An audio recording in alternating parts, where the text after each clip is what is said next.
नमस्कार विद्यार्थियों।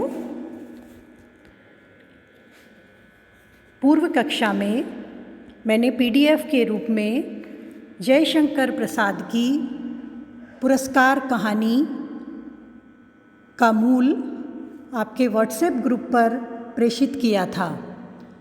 साथ ही उसका सामान्य परिचय और प्रसाद जी का परिचय भी वीडियो में आपको बताया गया था।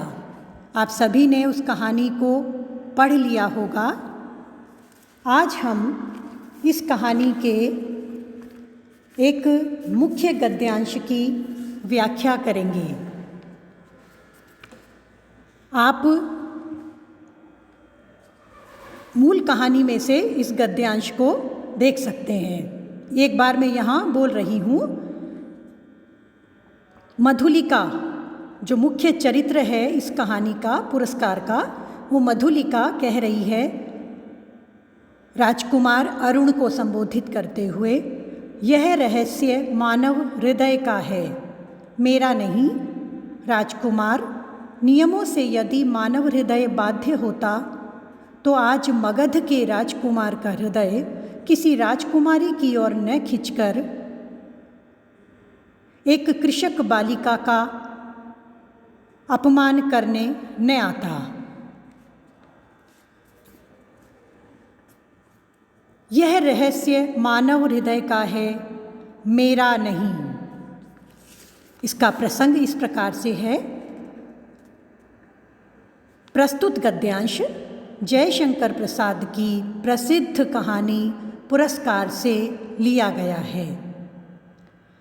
कृषि उत्सव के समय मधुलिका की छवि, सौंदर्य, सरलता और तपहपूत मुखमंडल का तेज देखकर मगध का राजकुमार अरुण मुग्ध हो गया और उत्सव में संपन्न होने के पश्चात उसके कुटीर पर जाकर उससे प्रणय निवेदन करता है। अपनी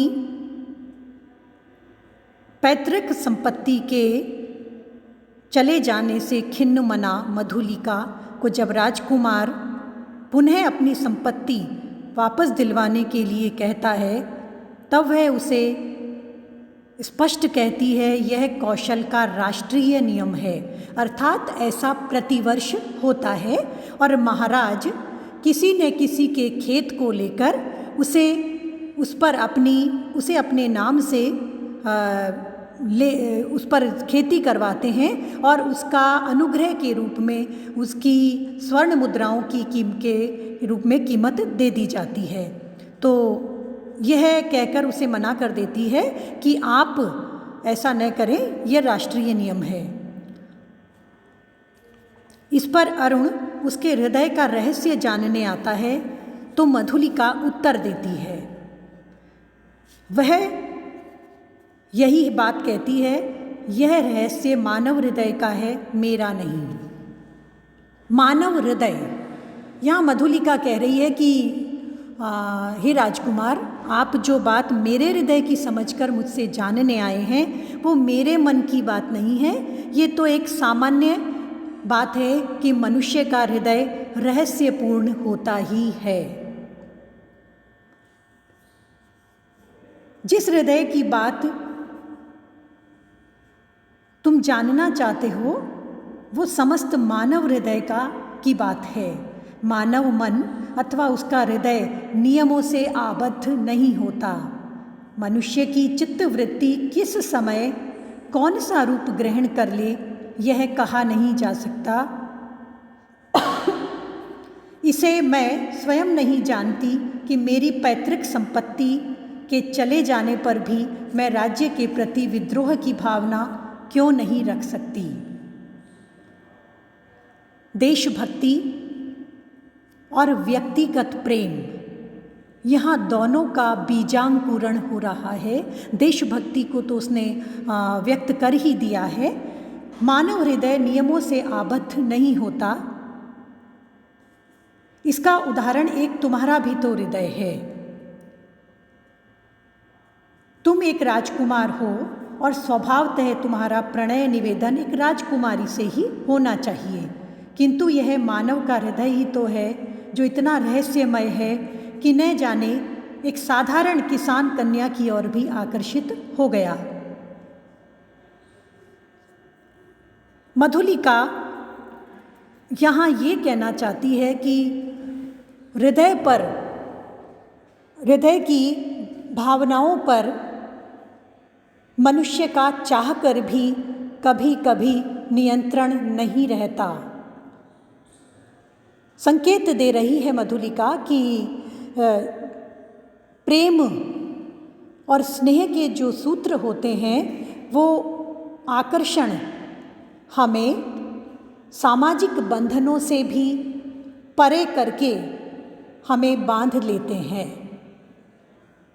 धरातल पर इन नियमों की अनदेखी करना संभव नहीं होता, किंतु हृदय की स्थिति सर्वथा भिन्न होती है। यहाँ हम देख सकते हैं कि एक कृषक कन्या के रूप में मधुलिका सहज ही अपने गांधीर्य का परिचय दे रही है। विशेष के संदर्भ में हम देखें तो इस अंश में मानव हृदय की रहस्यात्मक स्थिति का मनोवैज्ञानिक चित्रण शब्द चित्र प्रस्तुत किया गया है। अवतरण की भाषा काव्यात्मक है ही, सूत्रात्मक शैली भी जयशंकर प्रसाद के लेखन की विशेषता है। मूलतः कवि हृदय होने के चलते प्रसाद जी की कहानियों में काव्यात्मक आकर्षण, काव्य रसमय शब्दों का प्रयोग स्वभावतः ही पाया जाता है। प्रेम का बीजांकुरण और देशभक्ति के प्रति अपना समर्पण यहाँ मधुलिका अपने इस वाक्य के माध्यम से उसका संकेत कर रही है। अगली कक्षा में हम इसके एक और गद्यांश की व्याख्या लेंगे और साथ ही प्रसाद की कहानी कला की प्रमुख विशेषताओं और कहानी के तत्वों के आधार पर इस कहानी की समीक्षा भी आपको बताएंगे। धन्यवाद।